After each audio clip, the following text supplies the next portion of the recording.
The coffee shop erupted in chaos as Marcus watched his laptop screen flicker and die, taking with it 3 months of work on his startup's crucial presentation.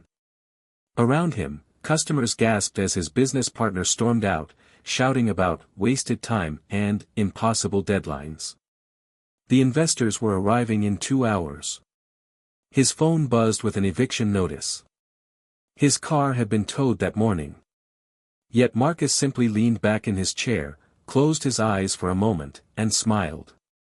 The oak tree that bends in the storm survives, while the rigid pine breaks, he whispered to himself, recalling his grandmother's words from years ago. This wasn't always Marcus. 3 years earlier, he was the man who'd throw his phone when it glitched, who'd spiral into panic when plans changed, who'd lose sleep over every criticism and setback. He was a prisoner of his own reactions, letting every external force dictate his internal weather. The transformation began on the worst day of his life. He'd been fired from his dream job, his girlfriend had left him, and his father had been diagnosed with cancer, all within a span of 48 hours. As he sat in his empty apartment, surrounded by pizza boxes and rejection letters, his father called. "Son," his father's voice was weak but steady, "I've been thinking about something Marcus Aurelius once said, you have power over your mind, not outside events. Realize this, and you will find strength. I'm not going to let this cancer control how I live my remaining days. The question is, what are you going to do with yours?" That night, Marcus made a decision that would change everything. He would learn to act as if nothing bothered him, not out of indifference, but from a place of unshakable inner strength. The journey wasn't easy. Marcus started small, practicing with minor inconveniences. When his morning coffee order was wrong, instead of huffing and complaining, he'd simply smile and say, "This works too." When traffic made him late, he'd use the time to listen to podcasts or simply breathe deeply. Peace cannot be kept by force, it can only be achieved by understanding, he'd remind himself, channeling Einstein's wisdom. Months passed.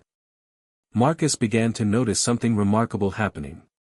His calm demeanor wasn't just changing his own experience, it was affecting everyone around him. Angry customers at his new job would soften when met with his unflappable patience.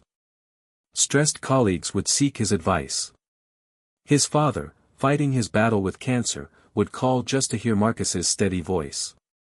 "You've become like a lighthouse," his father told him during one of their late-night conversations. "Storms rage all around you, but you remain steady, helping others find their way through the darkness."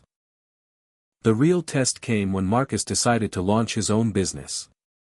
Rejections poured in like rain. Investors questioned his ideas.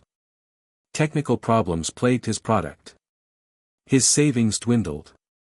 Each obstacle that would have previously sent him into a tailspin now became simply another puzzle to solve. The impediment to action advances action. What stands in the way becomes the way. Marcus would recite Marcus Aurelius's words like a mantra, transforming every setback into a setup for a comeback. His breakthrough came when a major client, impressed by his composure during a crisis meeting where everything that could go wrong did go wrong, decided to invest in his company. "In 20 years of business," the client said, "I've never seen someone handle pressure like you. That's the kind of leader I want to bet on." Now, sitting in that coffee shop with his world apparently crumbling around him, Marcus embodied the very principle he'd spent years cultivating.